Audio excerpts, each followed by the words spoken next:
Entonces abordamos ahora la cuestión del canon del Nuevo Testamento.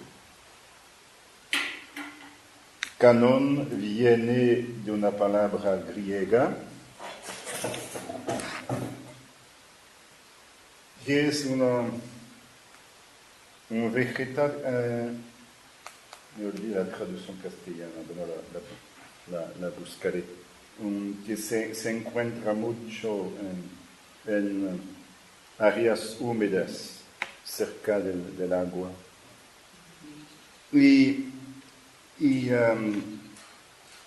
Este vegetal era utilizada como una especie de regla para medir. Lo que explica que rápidamente canon vino a designar una regla. Inicialmente entonces es el nombre de un vegetal y después una regla material para medir. Y por extensión, una regla en el sentido espiritual, un criterio. No en el sentido de regla de vida, pero un criterio.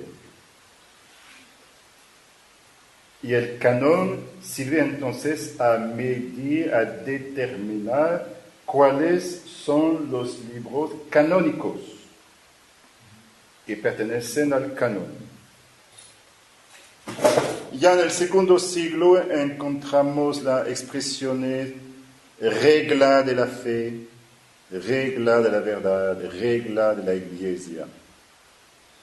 Pero en 363, en un concilio local en la Odisea, en la actual Turquía, la expresión fue utilizada para referirse a los libros del Antiguo Testamento y del Nuevo Testamento. Entre los libros canónicos son los libros de la Biblia, y los cristianos creen que son inspirados por el Espíritu Santo y entonces que son palabra de Dios. Es un acto de fe. Claro que es imposible probar que un libro sea inspirado por el Espíritu Santo. Es imposible. Es un acto de fe. El canon de la Biblia, y en particular el canon del Nuevo Testamento, nos es presentado a nuestra adhesión de fe por la Iglesia. Porque de otro modo yo no podría saber. Oh Espíritu Santo, por favor, muéstrame cuáles son los libros canónicos. Y la respuesta sería, escucha a la Iglesia. Entonces es la Iglesia que nos ofrece la lista del canon. Pero ¿cómo sabe la Iglesia la lista del canon? Que la Iglesia son personas concretas, papas, obispos, etcétera, fieles. ¿Y cómo supieron entonces cuáles eran los libros canónicos? Bueno, fue el fruto final de un proceso de discernimiento. Cara al Santo Padre, discernimiento. O sea, la Iglesia, esclarecida por el Espíritu Santo, hizo un proceso de discernimiento entre muchos escritos y finalmente la Iglesia, estos sí son canónicos, los demás no. Pero miren que fue un proceso que necesitó tiempo. No sucedió así. No. Necesitó tiempo. Y rápidamente la Iglesia entendió que un discernimiento era necesario. Porque varias razones. Primera razón, por ejemplo, había falsas cartas de Pablo que circulaban. Ya tenemos el testimonio de Pablo mismo. Segunda carta a los tesalonicenses, capítulo 2. Por lo que respecta a la venida de nuestro Señor Jesucristo y a nuestra reunión con Él, os rogamos, hermanos, que no os dejéis alterar tan fácilmente en vuestros ánimos, ni os alarméis por alguna manifestación del Espíritu, por algunas palabras o por alguna carta presentada como nuestra, que os haga suponer que está inminente el día del Señor, que nadie os engañe. Aparentemente hay cartas falsas que circulan, que se presentaban como escritas por Pablo. Cuidado, y esto explica por qué al final el saludo va de mi mano, Pablo, esta es la firma en todas mis cartas, así escribo. Es un sello de autenticidad. Entonces, habían falsas cartas de San Pablo, había muchos escritos que se presentaban como evangelios o hechos de apóstoles. Si tenemos tiempo, veremos al final del curso algunos ejemplos concretos, pero un ejemplo, el Protoevangelio de Santiago, así se llama, Protoevangelio de Santiago.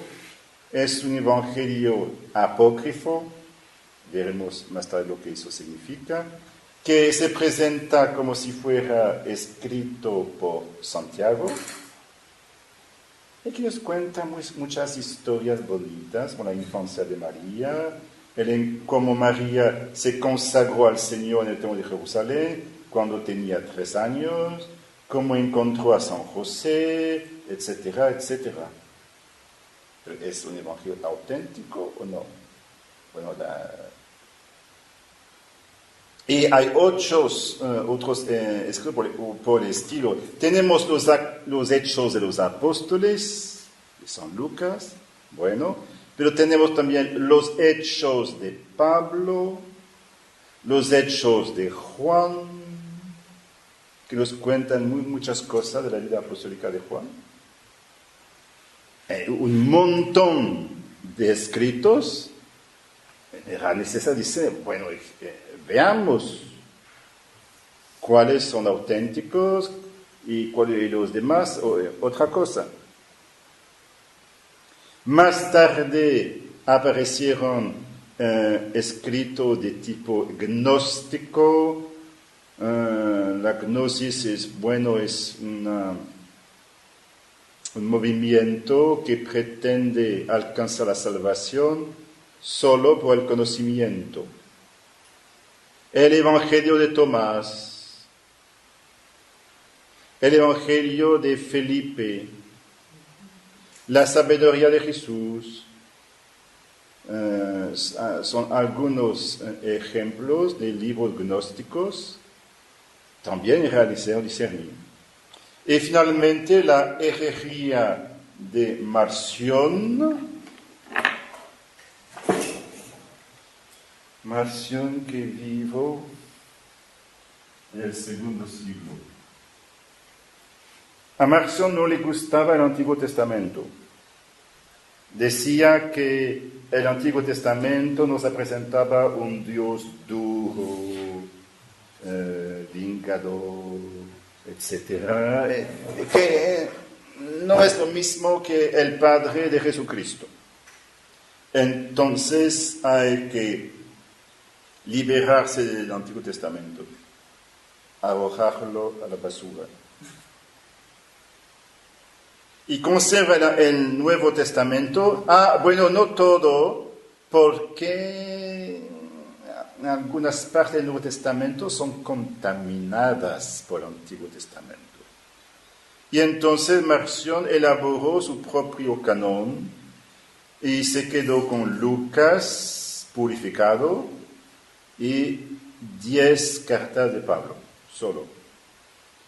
Entonces realmente había una necesidad de discernir. Pero el proceso necesitó tiempo. Aparentemente, alrededor del año 200 ya teníamos una gran parte del Nuevo Testamento, los 4 evangelios, los hechos de los apóstoles, las cartas de San Pablo y algunas de las otras epístolas.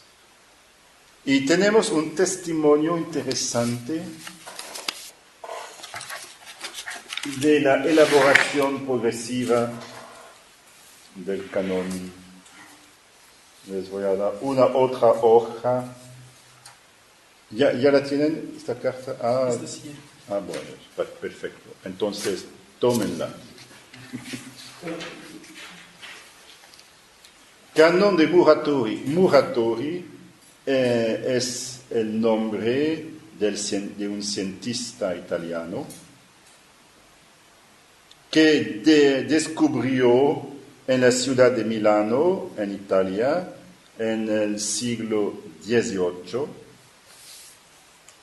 un manuscrito antiguo, un manuscrito más o menos del octavo siglo, pero que es testimonio de una tradición más antigua y que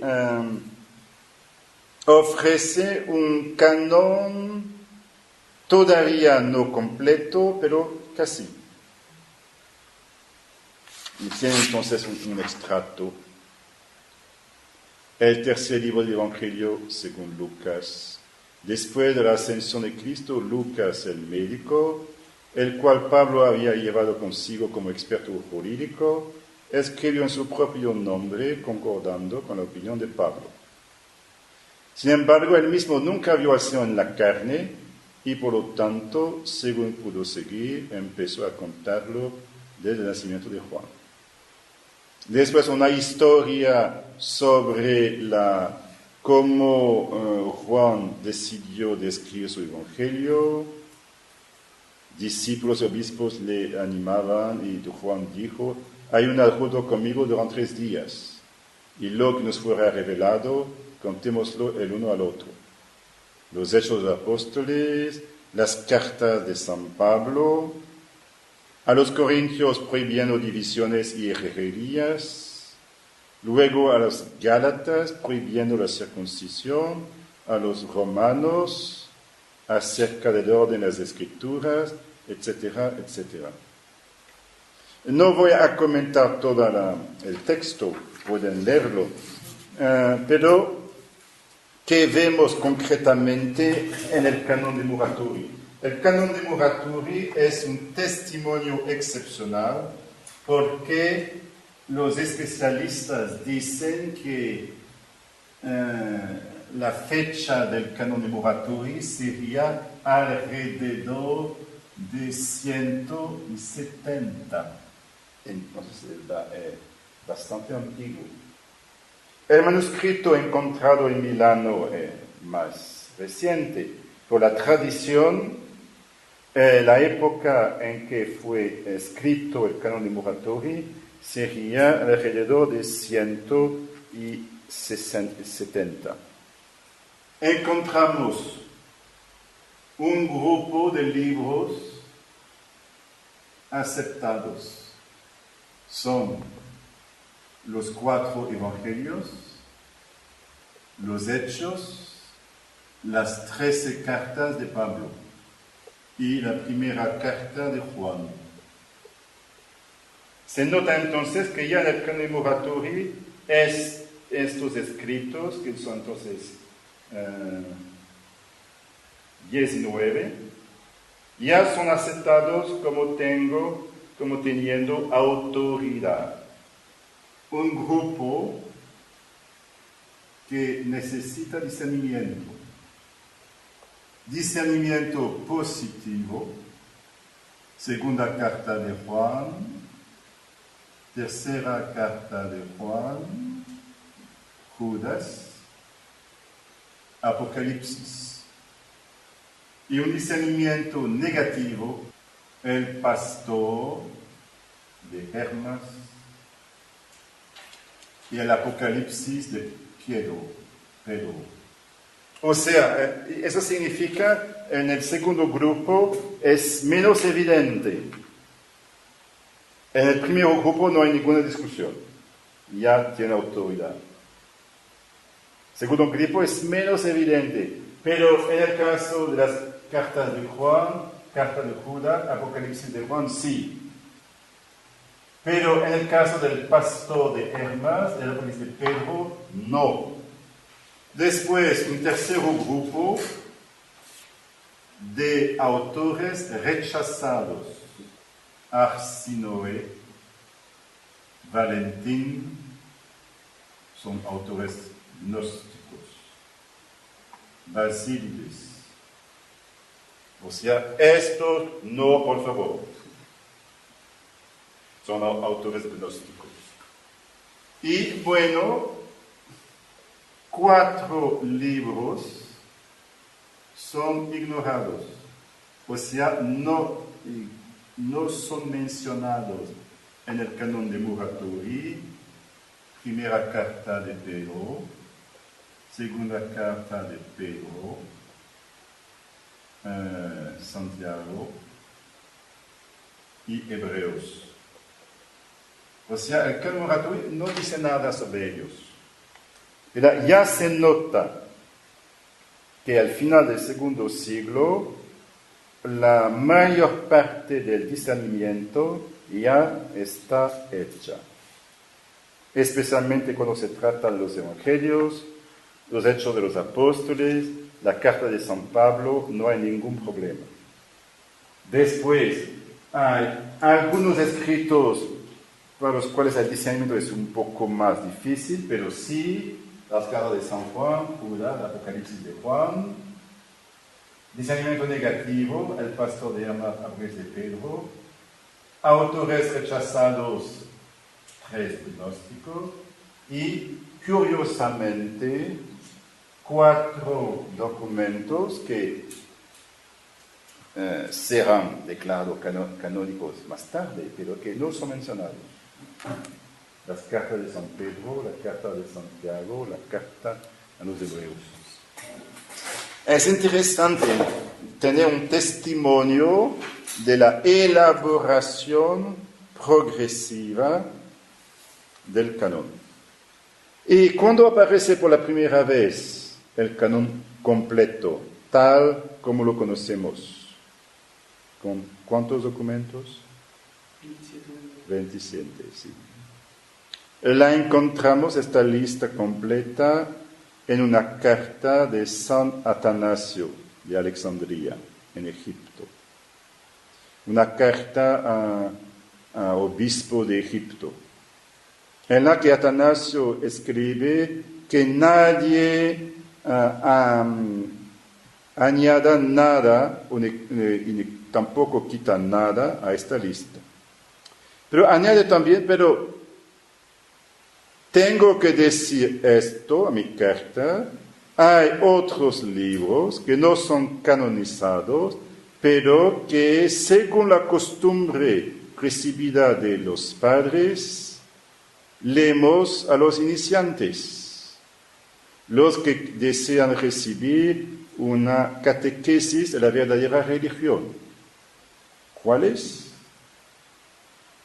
Sabiduría, Eclesiástico, Esther, Judith, Tobías. Se dan cuenta que son 5 libros deuterocanónicos del Antiguo Testamento. El pastor de Hermas y la doctrina de los 12 apóstoles. O sea, también es interesante observar la primera mención de la lista completa del canon. El Pastor de Hermas hoy en día es considerado como un texto clásico de la literatura patrística. Segundo siglo, el Pastor de Hermas, pero no pertenece al canon. La doctrina de los 12 apóstoles es también un texto patrístico de los más antiguos, porque, miren, es uno de los muy pocos numerosos documentos cristianos del primer siglo fuera del Nuevo Testamento. Repito, ¿cuáles son los escritos cristianos del primer siglo del cristianismo que conocemos? Los libros del Nuevo Testamento, sí, pero fuera del Nuevo Testamento, ¿qué hay más? Como escritos cristianos, solo 2. La doctrina de los 12 apóstoles y la primera carta del Papa Clemente a los Corintios. Y ambos son del final del primer siglo, alrededor de 95. Y nada más. Solo nos quedarán 2 escritos cristianos del primer siglo fuera del Nuevo Testamento. Es muy poco. Bueno, con el segundo siglo mucho más. En el primer siglo solo 2. Bueno, es así. El primer testimonio de la existencia de evangelios escritos la encontramos con Papias, Papia de Hierápolis, Papias que vivía alrededor de 140. Otro testimonio, San Justino, filósofo, que murió como mártir, mitad del segundo siglo, habla de los evangelios como memorias de los apóstoles. Los apóstoles, en las memorias que vienen de ellos y que llamamos evangelios, nos dicen que les fue ordenado hacer de tal modo. Es también San Justino que menciona por la primera vez la utilización litúrgica de los evangelios, que son puestos al mismo nivel de dignidad que el Antiguo Testamento. Claro que nos gustaría mucho tener testimonios más antiguos, pero miren que no tenemos. Quisiéramos saber y cómo hacían los cristianos del primer siglo, cómo celebraban la Eucaristía, por ejemplo. Bueno, Lucas menciona la celebración, pero ningún detalle. Hechos de los Apóstoles 20, Pablo en Troas, Troada, en español, Troada. 27, el primer día de la semana el domingo, estando nosotros reunidos para la fracción del pan, designación tradicional de la Eucaristía. Entonces, Eucaristía dominical en Troada. ¿Y cómo era? Único detalle, la homilía duraba. Y un pobre joven, entonces, Eutícos, se durmió, cayó, falleció y fue resucitado. Y después Pablo continuó la homilía durante toda la noche. Bueno, claro que Pablo sabía que no regresaría y los cristianos de Troada deseaban aprovechar su presencia, claro. Era una cosa tan excepcional tener la presencia de un apóstol. Especialmente en un tiempo en que todavía ellos no tenían Biblia escrita. Hasta el manuscrito del Antiguo Testamento, pero del Nuevo Testamento no. En el magisterio de la Iglesia, el canon fue determinado por decisiones conciliares, pero parece sorprendente, pero hay que esperar el concilio de Trento, 1546, para tener una lista exhaustiva del canon. El canon del Nuevo Testamento esto es el Evangelio de Mateo, 13 cartas de San Pablo, lo que es, cartas a los romanos, primero a los corintios, etc. Una lista completa, exhaustiva. ¿Y por qué solo en el siglo XVI? Y porque antes no había necesidad. El canon era aceptado por todos. No era un problema. Pero si es el caso, ¿por qué entonces el Concilio de Trento decidió dar una lista exhaustiva del canon? Por razón de los protestantes. Los protestantes que quitaron del Antiguo Testamento los libros canónicos. Y por ejemplo, yo tengo en mi celular una Biblia gratuita, gracias. Pero es protestante y no tengo los libros deuterocanónicos. Estoy buscando una aplicación para celular que tenga los libros deuterocanónicos, por favor. A los protestantes hacen mucho para difundir la Biblia, gracias, pero el que es el canon protestante. Es interesante también saber que algunos libros tuvieron dificultades para entrar en el canon. Cuando se trató del canon del Antiguo Testamento fue lo mismo. ¿Cuáles son los libros del Nuevo Testamento que tuvieron problemas? Dos ejemplos típicos, la carta a los Hebreos de un lado y el Apocalipsis de Juan por el otro lado. La carta a los Hebreos tuvo dificultades en Occidente, no en Oriente. ¿Cuál era el problema de los latinos con la carta a los Hebreos? Es que en el Occidente no se pensaba que era de San Pablo. Al contrario, en el Oriente la gente pensaba que era una carta de San Pablo, la carta a los Hebreos. Entonces, problema de autor, pero ¿quién escribió la carta a los Hebreos, por favor? En el Oriente, San Pablo. En Occidente, ¿realmente? Es una carta anónima que no menciona el autor.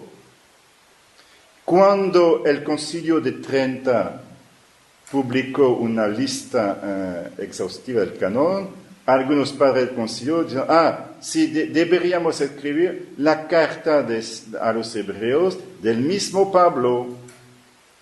El concilio dijo, no. O sea, nos comprometemos para decir que es un libro canónico, esto sí. Pero no vamos a comprometernos para decir que viene de San Pablo.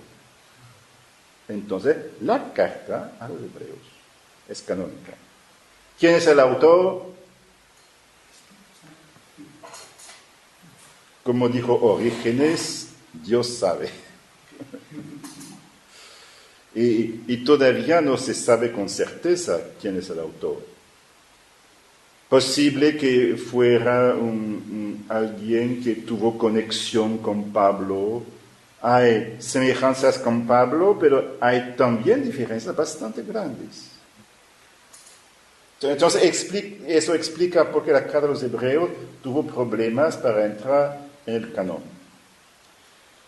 El caso simétrico, el Apocalipsis de Juan, que no tuvo problemas en Occidente, pero tuvo problemas en el Oriente. ¿Y por qué? Por dos razones, aparentemente. Primera razón, el capítulo 20 del Apocalipsis habla de un misterioso milenio. 24. Vi las almas de los que fueron decapitados por el testimonio de Jesús, revivieron y reinaron con Cristo 1000 años. Es la primera resurrección, dichoso y santo el que participa en la primera resurrección. La segunda muerte no tiene poder sobre esto, sino que serán sacerdotes de Dios y de Cristo y reinarán con él 1000 años. ¿Cuál es el significado de este reino de 1000 años? Pues siempre un texto que fascinó a un montón de personas, el milenio del Apocalipsis. Y hay muchas personas que imaginaron cosas muy raras sobre esto, que daron una interpretación muy literal, lo que no gustó a otros autores de la Iglesia. Entonces hubo un problema de interpretación errada, equívoca, del milenio del Apocalipsis. No era la culpa del Apocalipsis, sino de los que se equivocaron al interpretarla. Segunda dificultad del Apocalipsis, una crítica de un obispo, Dionisio de Alejandría, en el tercer siglo. Y tenemos el texto todavía. Y es interesante ver que este obispo confiesa su perplejidad delante del Apocalipsis. No entiendo este libro, pero yo sé que muchos cristianos tienen gran reverencia para este libro. Supongo que debe contener secretos muy, muy profundos, pero que no entiendo. Pero, ¿viene realmente de San Juan? Tengo dudas. El lenguaje de este libro, tal vez fue escrito por una otra persona que San Juan. Como si este obispo fuera un exégeta del siglo XXI. Entonces, el segundo problema del Apocalipsis fue la duda al respecto del autor humano. ¿Fue escrito por Juan o no? ¿La carta de los Hebreos fue escrita por Pablo o no?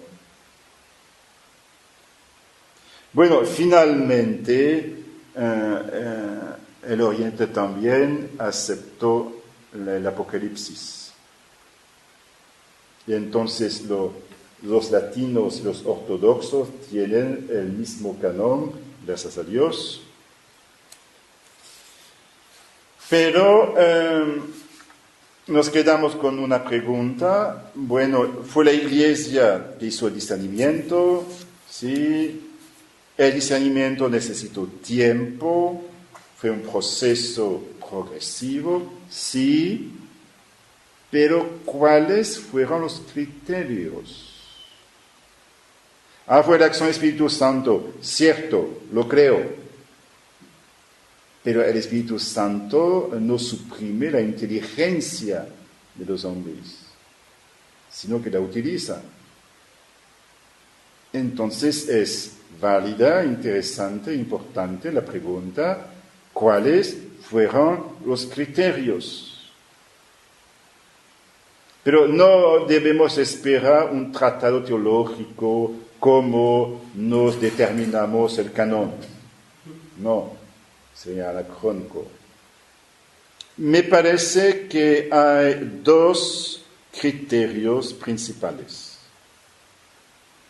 El primer criterio, el origen apostólico.